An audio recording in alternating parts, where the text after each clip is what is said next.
Hi, I'm Dr. Boyce Watkins from Your Black World, and I don't know if you guys remember what happened with Jackie Robinson West when they had that amazing performance at the Little League World Series. Well, I remember it because, and the reason I remember it was because not only was I inspired by their achievement, which to me still stands no matter what what happened afterward, but also because I was at this amazing black restaurant here in Chicago called Nouveau Tavern.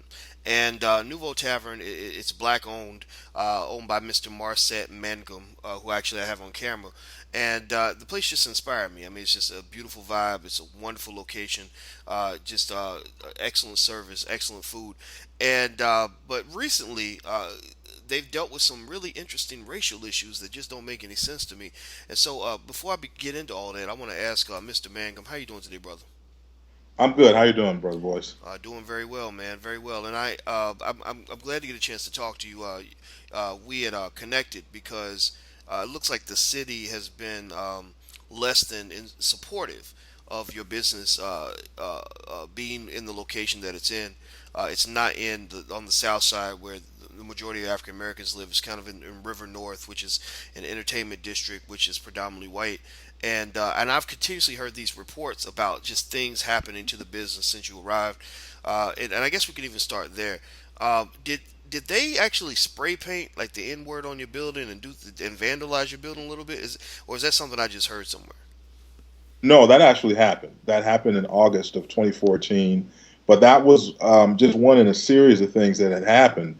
I was actually out of town when it happened, and there was a reporter from DNA Info Chicago who contacted me, and she actually contacted me because they've been doing stories on that. I want to invite your audience to follow up on DNAinfo.com Chicago. Look under River North, and most of the stories that they have dealing with Nouveau Tavern have been slanted and not really telling the whole story. So she contacted me originally to do a story because they had been dropping eggs on my patrons' cars. Really? So that's how that started. And what happened was we were hosting the USA basketball team that weekend. You know, Derrick Rose was doing his rehab, so they had a scrimmage or something at United Center. So a lot of those guys were there, and because we don't, brag or boast about who's there, they just see these cars outside, these expensive vehicles, and say, "Hey, well, just some niggas, drug dealers, whatever, whatever." So our security saw people dropping eggs from their balconies onto the cars, and we got footage of it. So that's what she called to originally do a story on. So she was like, "Well, can I get some shots of the restaurant?" I was like, "Sure." So she called me the next morning after I talked to her the day before, and just challenged her to do some critical thinking. Like, if all of this was happening, I've been here less than a year. How can I be in the smack dab the one African American restaurant in less than a year? I become the scourge of River North. That's not Interesting. even mathematically possible. So, long story short, she called me the next day almost in tears, and that's when I found out about the spray painting that morning. But the city, we have it on, I have pictures of it, we have it on film. But by the time some of the news crews got out there, the city got out there, and they were using the graffiti blaster to get it off. But yeah, that happened in August of 2014. Wow. Okay, so you created the business, and let me ask you this. As we before we get into everything else. Now, are you from Chicago? Is this your hometown, or how did you end up building in that area and in this city? Yeah, well, I'm from Chicago. I'm originally from Chicago, and that's one of the things that kind of is insult. Because people want to act like, oh, well, Chicago's this, Chicago's that. I love Chicago, but at the same time, I know how Chicago works. It's not like I just moved here, so I know that there are other people who are allowed to have businesses in predominantly black areas, and nothing happens. They're allowed to operate with impunity in our areas. So let me back up a little bit. First of all, I looked in a few different areas, but what happens is there were a lot of aldermen and there were a lot of situations in black areas that they didn't want to allow any new liquor licenses, which is, which is a whole other issue that we'll get into. But we found this spot. It was a good spot. It was right in the middle of the tourist area. And at the same time, I just didn't feel like I needed to be pigeonholed into being just a black restaurant. And I think that's one of the things that we as black folks have to understand. We should applaud when people step out of the neighborhood to have businesses that can compete with other businesses. But that's some of the flack that I've been catching from a lot of my people that you should have had it in the black neighborhood anyway. Well, one, I tried to, and some of the areas that we thought were viable, they didn't want to allow liquor license. And then I said, okay, well, this is the post Obama, post racial areas, what they've been telling us. So I said, okay, well, since it is, let me go down here and participate fully. Let me integrate and get, well, not integrate, but let me get whoever's money I can get in terms of, providing a service with the restaurant. So when we did that, we opened up. We had some issues even before we opened up. They were giving us a hassle about little things. Like I said, the name Tavern being in the name. And, we had to be, look, there's Tavern on the Oaks, Tavern on Rush, Tavern on the Greens. They're doing the same thing we're doing. So we got pushback from that. So once we opened, we did have a pretty decent dinner clientele from whites. But the fact that we had a PPA license, which allowed us to have an after dinner affairs, that's where the issue came in. So they didn't, it was okay when there's just a couple of two or three black people on the street, but they got really nervous when they started seeing more than 3.5 blacks over there in Ontario after hours.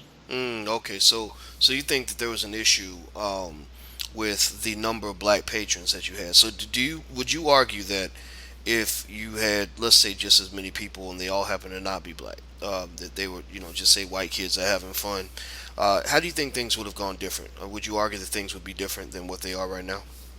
Well, it would hard for me to argue that they wouldn't be different, seeing that on the street that I'm on, there are two or three other restaurants who do the same thing. There's a spot that used to be adjacent to me. We shared the same alley, had the same thing. There's some, there's spots who are restaurants. I'm only mentioning restaurants. I'm not even mentioning the nightclubs. But there are restaurants on one street over who were having the same thing, and they would have people all outside and out in the middle of the streets and what have you. And to my knowledge, it wasn't as big of an issue as when we got there. No one was complaining, but suddenly once we got there, every piece of paper, every bottle, every person that threw up in the street, all the public urination happened to be coming from my spot, even though this had been happening years before I even opened up. Wow.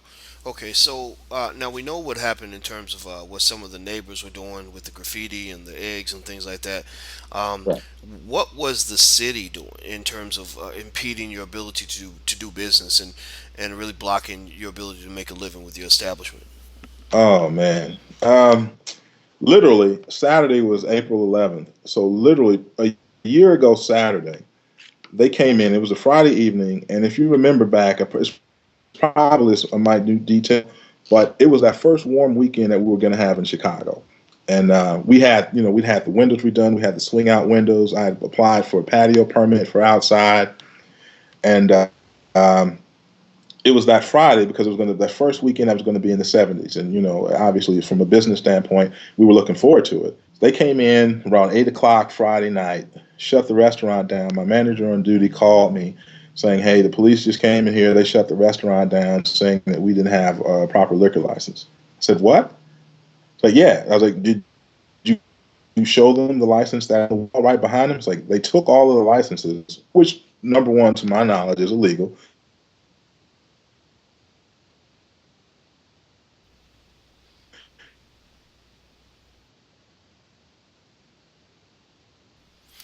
Wait, it looks like Restaurant. it looks like you froze a little bit, brother. I'm sorry. Could you?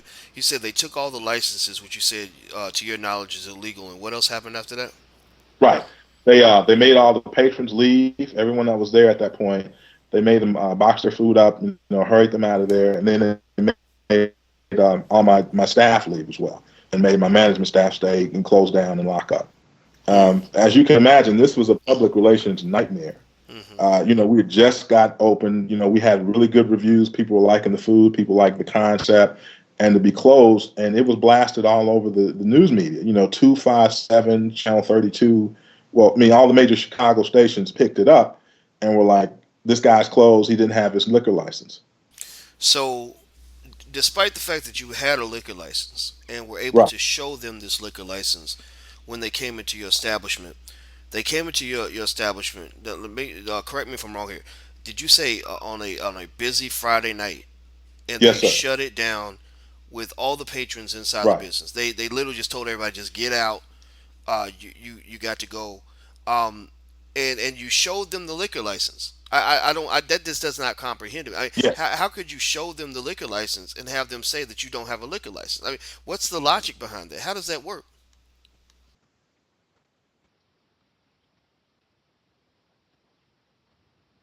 I'm Well, s- see, well, the thing is,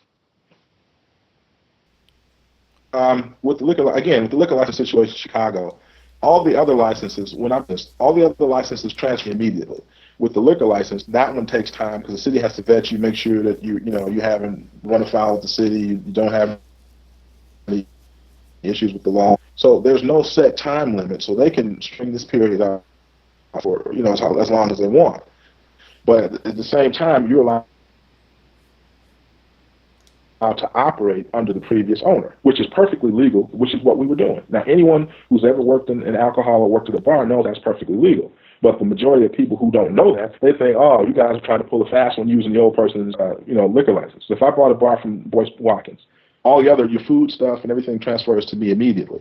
But while the city investigates, I'm still operating under Boyce Watkins' liquor license. Now, someone who has another motive can go in and say, "Hey, look, this guy stole Boyce Watkins' liquor license. He's operating under it underhandedly."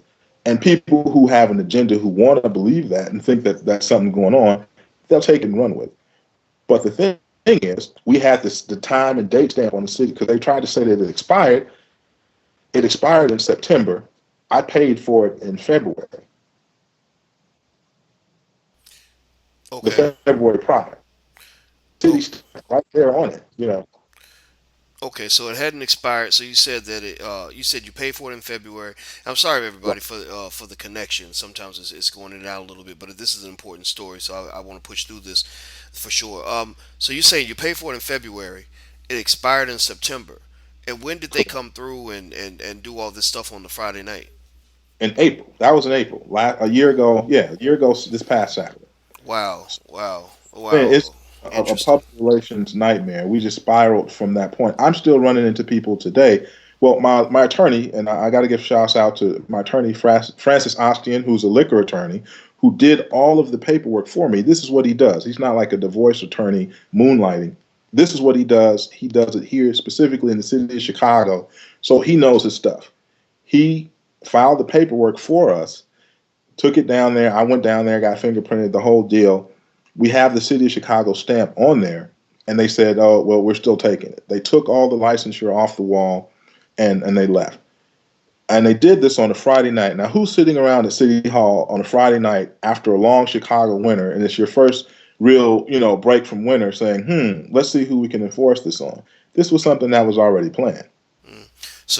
Your belief is that they did this deliberately to undermine your ability to do business, as well as embarrass your company, and make you look bad in the media and Absolutely. things like that. Absolutely. Interesting. So you Right. recovered, right? You Because if oh, go ahead. I'm sorry. Please continue. Well, no, I'm just saying. I just want to add this part. According to my attorney, anytime if they have some type of issue with your license, they give you a courtesy call. Hey, well, you got until Friday to do whatever, whatever. But there was nothing wrong with it. So they just came in Friday after they knew the city was closed. I couldn't do anything Friday night. Couldn't do anything Saturday. Couldn't do anything Sunday. We had reservations the rest of the evening. I had reservations Saturday. I had brunch reservations Sunday. All that got canceled. And a lot of those people didn't come back. So I Wow. feel like it was Wow. deliberately done to undermine the trajectory of my business at that point. Wow. Wow. Okay. So after this happened, and I do remember that happening. It's funny. I want people to know. This is the first time that Marcette and I have met. It's not like I'm doing this as some sort of favor to a friend or someone that some sort of biased cronyism. This is me as a person who has seen some of this happen from a distance. I read about it. I was deeply concerned about the racial attack. I was deeply concerned when they shut you down. You and I both know that Chicago, as wonderful as a city can be, it is also Right, notoriously corrupt. It's been corrupt for since its inception, and we also right. know that the city has a big problem with racism, right? Yeah, the city, and like I said, I love Chicago. That's what hurts about this whole thing. But the eye is that Chicago is very polarized. It's fine as long as you there. lot of businesses, black-owned businesses on the South Side that thrive and have been in existence for generations. But when you try to move out of your proposed zone of movement, that's when there's problems.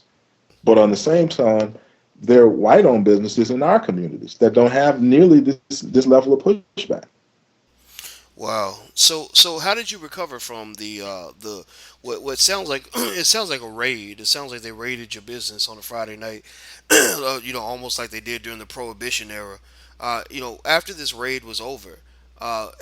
how did you recover and come back? Because I remember I went to your business again after this happened, and it was still beautiful. And I want everybody Right. to know this is a great establishment. I mean, excellent food, beautiful ambiance, very classy place. I mean, this is not a hole in the wall type place. This is one of the most beautiful establishments I've been to since I lived in Chicago. So how did you come back from this horrible setback and get everything going again? Well, what happened? My attorney went down there first thing Monday morning and presented them the paperwork, and they had to open us back up. We had to file an injunction, but even during people were like, "Oh, well, you guys are just open for the injunction." But what people don't know, the Liquor Appeal Commission told them that they were wrong in closing us in the first place.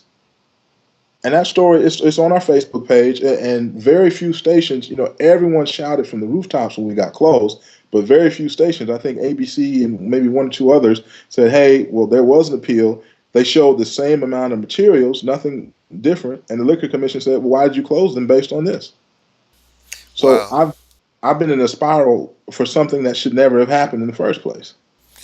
Wow, that's very interesting. So, okay, so you filed the appeal. The liquor appeal, I guess, liquor appeal committee basically decided that, or they concluded quite clearly that this was wrong. This was an injustice that was served to your business. But you go back to operating again, and then we're back here now. Now, how do we go from there to where we are now? Because this week, from what I Right. understand, is a critical week for you guys. They're actually trying to shut you down Absolutely. again. Can you tell me about that? Absolutely.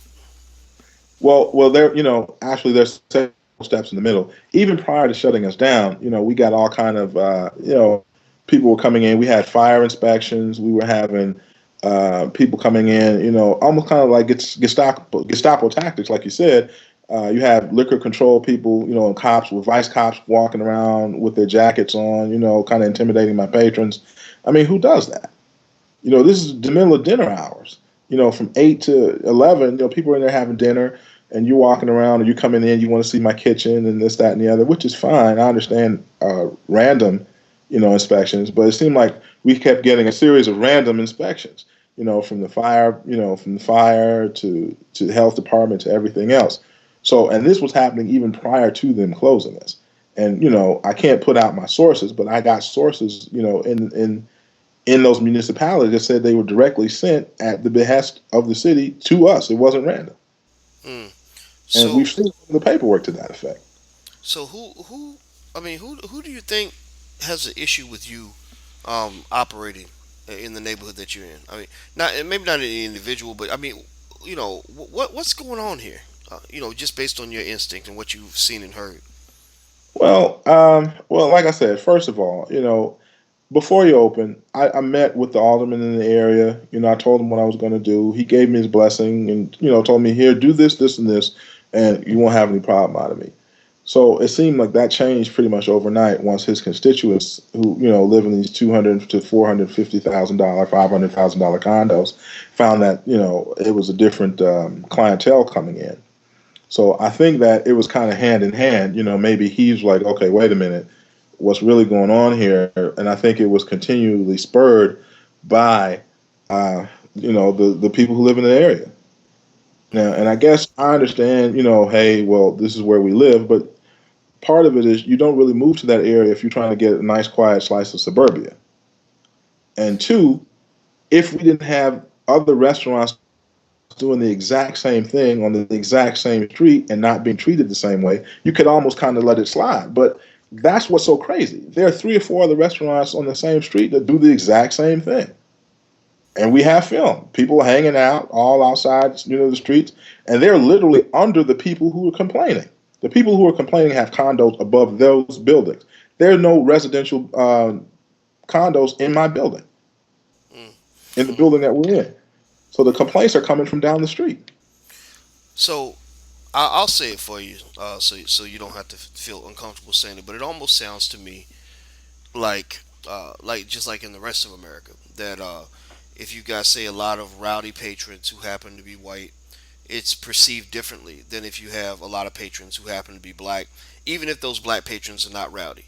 You don't really, from what I understand, from what I recall, I don't remember you drawing a crowd of people that were going to go and tear things up and destroy things. I mean, not dangerous people. When I was there, I saw black people that it was mostly black at the time I was there. And again, I know you have a mixed clientele as well. But when I was there, I saw mostly people of color, and everybody there was Mhm. classy, well behaved, just happy to be at just a black restaurant that or a black owned restaurant that was just a wonderful place to enjoy your time with your family. That's what I did. We came there.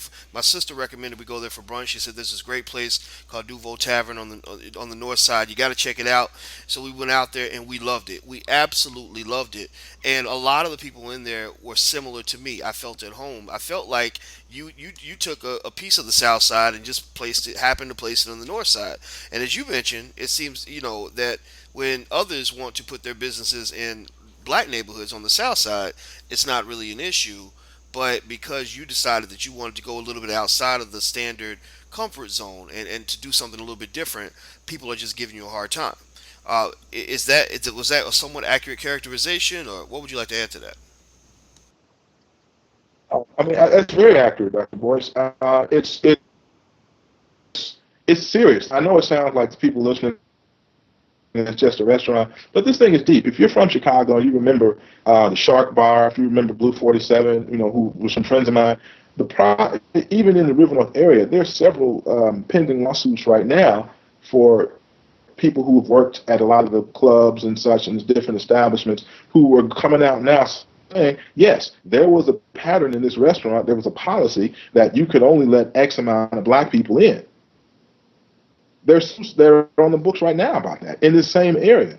So this thing was very deep. I've had ladies coming to me with tears in their eyes in a restaurant saying, "You did it. We haven't felt comfortable down here in a long time. We could feel we could go and have an upscale meal and sit down with our friends and family and and feel comfortable or feel welcome." And this is for a lot of people. So I hear that, and I even at the time I got to tell you, I didn't realize how deep it would be or how it would affect people to that level.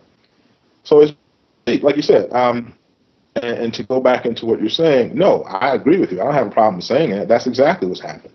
But it plays into the narrative that's going on across the country as the black folks or black men being evil, bad, the boogeyman, and that's the narrative that's been going on for the last couple hundred years. So when they see black people out, even if you're doing the exact same thing that they're doing, somehow they find a way to criminalize it. Let me ask you this. This is my second to last question I want to ask you on this. How has this affected you personally? I know that it couldn't have been cheap to build what you built. It's such a beautiful place. What you did was so extraordinary, and I just want people. I mean, I hope people get a chance to see it because I was so impressed. I just tell you, brother, I went in there and I said, "Man, this is awesome," and it was like this beautiful creation in a place where you don't typically see creations like that. Your place has more soul than 90% of the places on that side of Chicago. They should welcome this, and instead they're fighting against it. What has this been like for you personally, for you and your family, financially and otherwise? Dr. Boyce, man, this thing has.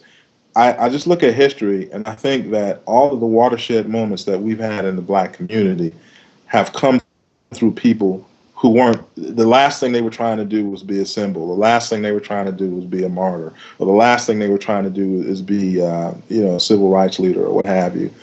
And I feel like that's where I am. This thing has been just oppressive, and I think the thing that people have to understand when you go on your keyboard and you type something, put it out in cyberspace, there's somebody at the other end of that. And even if it's not necessarily me, my family's looking at this. My family reads this. I have my third grade teachers see me on TV and they're calling my mom like, "What's the boy done?" And I think that that's the biggest part of it. Financially, it's taken a horrible toll. Like I said, we've been paying legal fees. I've been paying out legal fees for over a year. It's not cheap. So we're just, and I think it's all by design. They bleed you out, and I honestly think that they're mad that I'm still here. I figure that they would have thought that I would have been expired by now. Hmm. Even if you go and look at I don't know if you've seen the documentary Funny Business with the brother who owned All Jokes Aside. I've heard about it. They did the exact same thing to him, but he didn't even get a chance to get open in the same ward right down the street from us.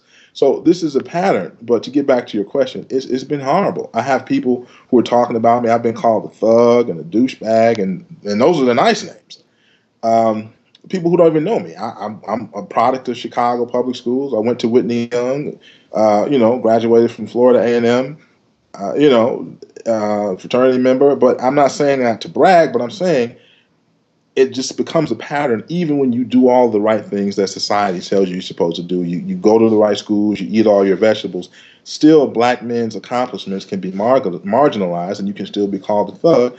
And all of that gets wiped away. And they say, yeah, he's got to be a thug because this, and this is happening. So I think we're in a narrative where no matter what you do, even like with the president, okay, well, go to Harvard Law. He did that. And they still, and they can still put him up against Sarah Palin, who, if you or I had her resume, we couldn't be dog catchers in any city.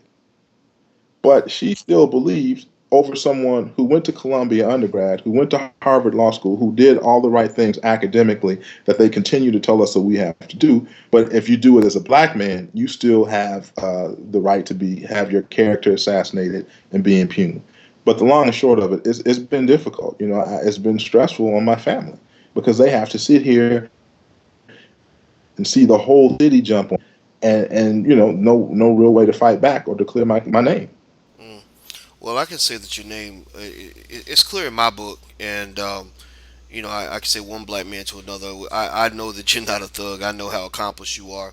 I've seen your business up close. I know 99.9% of the people I know could not build something as great as what you created. I remember just feeling a sense of Yeah, awe with what you had I done. too. Oh, I'm sorry. Please continue. I cut you off. My bad. And no, it's fine. And like I said, I wasn't even ready for that response. There was a visceral response when people walked in there because I think for one of the things with black people and those of us who kind of like to go out and kind of like to eat is to either you go to a really beautiful place and the food is kind of or you go to a wonderful spot. The spot's got great food, but it's a greasy spoon. So what I wanted to do is put together both of those elements and have a really nice looking place where people could come in and feel comfortable, have a good meal, and enjoy the ambiance. So that was my goal, and it feels like I'm being good deed goes unpunished. So And here we are. I'll tell you, I mean, that is what you created successfully, and I want people to help you. I want everybody watching to not just empathize with what this brother's fighting through, but to also realize you do have some power to support. And speaking of that, how can people help? Where can people go? What can they do to have your back? Because I know you're going through some stuff right now with this. What can they do to help? Yes, I am. Yes, I am. We've got. They closed us down this past Thursday. Had an emergency motion. When we found out about it Wednesday, the court date was Thursday, the next day at 2 o'clock. So there's constantly, this kind of back and forth, hurry up, go to court type things. And all these things cost money because I have to pay my attorney to prepare on the spot, and it's not cheap. So we have a GoFundMe page up, Nouveau Tavern Justice Fund, and any contribution will be more than welcome and more than accepted as we continue to do this thing because it's not just about well, you guys have bad service or the valet was too long. This is bigger than that, and I think a lot of people have leveled those criticisms. Hey, well, if you looked at the reviews of this place, it's horrible. It's hard to maintain and attract staff, and not to mention that my thing, I have to pay. I employ people who've been out of work for a week based on some nonsense, and this isn't the first time they've closed us before. And I've tried to say, hey, we'll pay it, we'll just double the fine, but their whole thing is to break my back. So any financial help that you guys can get on the GoFundMe page would be more than appreciated. If you're in Chicago this Thursday at 1:30, we'll be in court, room 1111. Okay, so go ahead, say it again. What was the last It part? was my understanding that that they had the deck stacked. The last court appearance, they had 20 or 30 cops there. And let me say this, Doctor Boys, this is very critical. We I've been to the CAPS meetings, and I've sent my staff to the CAPS meetings where they discussed the strategy. I was sitting there when they said, "Listen, just call 911 on these businesses. Keep calling 911," and they build up a record. And that way they can say, "Hey, well, look, well, he's got 165 911 calls. He's got to be a nuisance," and that's what they're trying to employ now. Doesn't matter, that they're unfounded. It's like if you and I got into a rift, I could be in Miami somewhere, and I say, "Hey, well, let me mess with Dr. Boyce this weekend." I call your house or call 911 on you 10 times. There's a record of 10 911 calls on you. You may not have been there at home. I'm not even in the same state, but I've called 911 on you 10 times. And this is what they're using. And it's kind of slick. They're doing it. When I was in the meeting, they were discussing doing it on the Garrett's popcorn, that they didn't like the people weren't staying within the rope lines. So this is the kind of frivolous stuff I have to go up against. Mm, But they're using that to say, look, we've been calling 911. There's stuff going on. This place is a nuisance. But I've been directing people to Clear Path Chicago, where you can clearly see if you plug in, and that's the thing I love, you plug in the dates that we open and you compare us to all the other spots down there. We're at the low end of the totem pole in terms of disturbance, actual disturbances. mm. Wow, wow. Man, I'll tell you, this city is an interesting place. I'll just say that. And I want people to know that you spell Nouveau Tavern Nouveau. That's Nouveau. And you're going to be in court Thursday at 1 room 1111. That's one. You said 1111, correct? Correct. Okay. And when you say in court, that would be Which is just in. housing, by the way. Yeah. I'm sorry. Which is a housing court, by the way. This Housing law court. wasn't even intended for establishments like mine. It was intended for, like, people who have buildings, for slumlords or whatever, who have gang and drug activity, people selling drugs out of their buildings. It wasn't even intended for restaurants or other establishments. To my knowledge, this is the first time it's been used on an establishment like mine. Wow, that is amazing. Amazing. Well, I wish you the best, man. I'm very sorry you're going through this. I can tell people that I can vouch personally for the fact that this is not just an acceptable establishment. It is an extraordinary establishment, and I think that he has every right to do business in this side of town. We also have every right to in every city, from anybody who's watching anywhere around the country. You have a right to be where you want to be. You have a right. You got people coming in your neighborhood doing business. You got a right to go in theirs. And especially when you talk about Chicago, you got this mayor, Rahm Emanuel, who's been supported by President Obama, who's supposed to theoretically have been a friend to the black community, but he's let a lot of people down. Well, maybe this is an opportunity for him to do the right thing and just let this man serve his customers and do business and make his money and provide for his family because, once again, it's an incredible establishment. So, Mr. Marset Mangum, I want to say thank you for coming and sharing your story. And I'm going to share this right away, and hopefully some One people last, will help. let me Sure. add. I'm sorry. Let me add one Yes, sir. last Sure. thing. I also want to give a special thanks to Attorney Travis Richardson, who's helped me out with some work too. And here's one of the things: I've had aldermen come to me who are disgusted because they've been trying to get actual establishments, who have actually sold liquor to underage people, had people shot and stabbed and killed at their place. And this same liquor commissioner has been stringing them on for years when they try to close places in black neighborhoods. And a lot of these places are not owned by black residents. But when I go downtown, they fast track me to the front of the line in less than a year for closure. This thing Wow. is deep. The thing people don't understand. So, I've had literally aldermen who were pissed, who are like, wait a minute, I've been talking to these same guys about trying to close this spot for years or that spot for years. He hasn't moved on it. He's allowed them to exhaust umpteen appeals, and he's trying to close you guys in less than a year. This is wrong.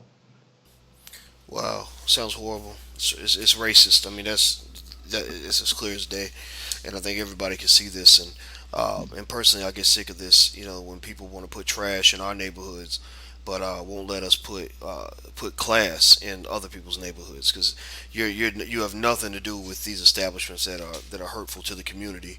If anything, you add soul and flavor to that community that they didn't have before you arrived. So I support you 100%, and I want to say the best of luck Thank to you. you, man. I really hope this works out. Thank you. I Um, appreciate the time, Yeah, boys. absolutely. Everybody, this is Mr. Marset Mangum. He is the owner of Nouveau Tavern. The previous location was 358 West Ontario in Chicago, which is what they call the River North or district, which is a kind of an entertainment kind of area. And basically, they're trying to they've been pushing hard to shut him down because basically that's a neighborhood that kind of has an invisible "No Negroes Allowed" sign up, and it's absolutely repulsive. If you want to support him, please go to the Nouveau Tavern Justice Fund on their GoFundMe page. Nouveau is spelled Nouveau. Please support. Please do something to help if you can. If you have any expertise in this area, please reach out and provide support. They're going to go to court Thursday at 1 o'clock in room 1111. That's in Housing Court. And so if you have the time to go out there as well, please go to support. So thank you so much, everybody, for watching. And until we meet again, please stay strong, be blessed, and be educated. We are gone. Peace.